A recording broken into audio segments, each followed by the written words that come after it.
16 दिसंबर 1971 वो दिन जब पाकिस्तान ने भारत के सामने घुटने टेके। 93,000 पाकिस्तानी सैनिकों ने आत्मसमर्पण किया और बांग्लादेश आजाद हुआ। लेकिन क्या पाकिस्तान ने सबक सीखा? नहीं, बल्कि वो और बिखरने लगा। 13 साल पहले देश ने देखा एक युद्ध,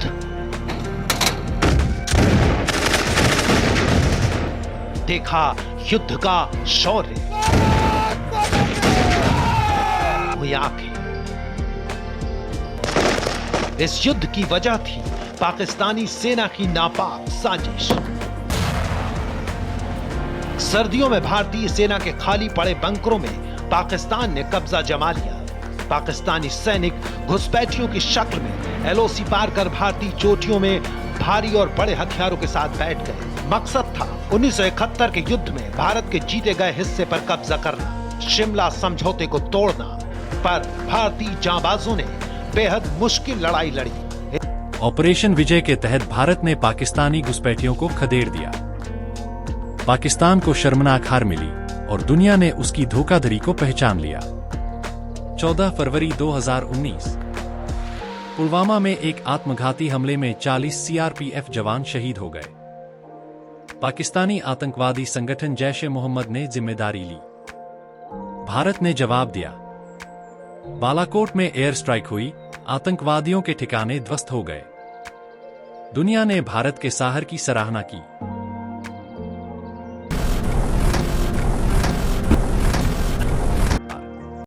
बाईस अप्रैल 2025 भारतीय प्रशासित जम्मू और कश्मीर में पहलगाम के पास 5 सशस्त्र आतंकवादियों द्वारा पर्यटकों पर हमला, जिसमें 22 अप्रैल 2025 को 26 नागरिक मारे गए। आतंकवादियों ने मुख्य रूप से हिंदू पर्यटकों को निशाना बनाया। हालांकि हमले में एक ईसाई पर्यटक और एक स्थानीय मुस्लिम भी मारा गया। इस घटना को 2008 के मुंबई हमलों के बाद से भारत में नागरिकों पर सबसे घातक हमला माना जाता है। इस हमले ने भारत और पाकिस्तान के बीच तनाव को बढ़ा दिया, क्योंकि भारत ने पाकिस्तान पर सीमा पार आतंकवाद का समर्थन करने का आरोप लगाया और सिंधु जल संधि को निलंबित कर दिया। 7 मई की सुबह भारत ने ऑपरेशन सिंदूर शुरू किया, जो 22 अप्रैल को पहलगाम में हुए आतंकी हमले के जवाब में एक साहसिक और गणना की गई सैन्य प्रतिक्रिया थी, जिसमें 26 नागरिकों, जिनमें ज्यादातर पर्यटक थे, की जान चली गई थी। इस ऑपरेशन में पाकिस्तान और पाकिस्तान के कब्जे वाले जम्मू और कश्मीर पीओजे के अंदर गहरे हमले शामिल थे, जिसने भारत के आतंकवाद विरोधी सिद्धांत में एक महत्वपूर्ण बदलाव को चिह्नित किया। भारत ने लश्कर-ए-तैयबा, जैश-ए-मोहम्मद और हिजबुल मुजाहिदीन से जुड़े 9 उच्च मूल्य वाले आतंकी लॉन्च पैड को सफलतापूर्वक नष्ट कर दिया। इन स्थानों की पहचान भारत के खिलाफ हमलों के लिए प्रमुख प्रशिक्षण और परिचालन केंद्रों के रूप में की गई थी। स्कैल्प मिसाइलों और हैमर बमों से लैस राफेल जेट सहित भारतीय बलों ने सटीकता के साथ हमलों को अंजाम दिया। 23 मिनट के इस मिशन ने पाकिस्तान के वायु रक्षा नेटवर्क में महत्वपूर्ण खामियों को उजागर किया, जिन्हें या तो दरकिनार कर दिया गया या बेअसर कर दिया गया। ऑपरेशन में एक भी भारतीय संपत्ति नहीं खोई गई। इस ऑपरेशन ने भारतीय सेना, नौसेना और वायुसेना के बीच सहज त्रिसेवा समन्वय को प्रदर्शित किया।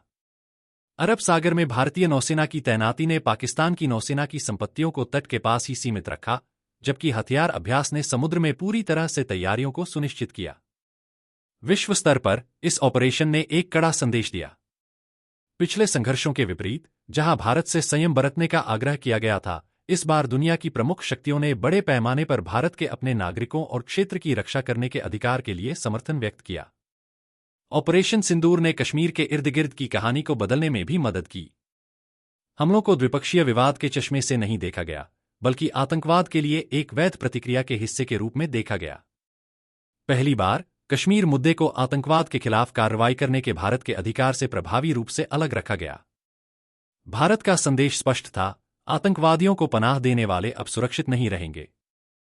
पहलगाम की प्रतिक्रिया केवल जवाबी कार्रवाई नहीं थी, यह संकल्प की घोषणा थी।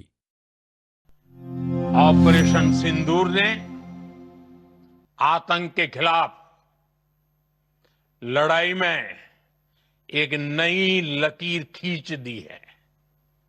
एक नया पैमाना, न्यू नॉर्मल तय कर दिया है। पहला, भारत पर आतंकी हमला हुआ तो मुंह तोड़ जवाब दिया जाएगा।